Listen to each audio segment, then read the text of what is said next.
প্রিয় বন্ধুরা, আসসালামু আলাইকুম। আজকে আমি আপনাদের শোনাবো সহিহ বুখারীর 433 নম্বর হাদিস।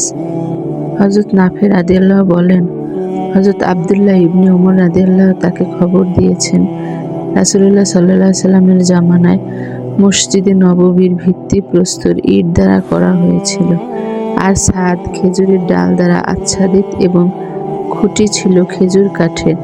হযরত আবু বকর রাদিয়াল্লাহু তার খেলাফত আমলে কিছুই বাড়াননি। হযরত ওমর রাদিয়াল্লাহু তার খেলাফত আমলে তাতে কিছু পরিবর্তন করেছিলেন।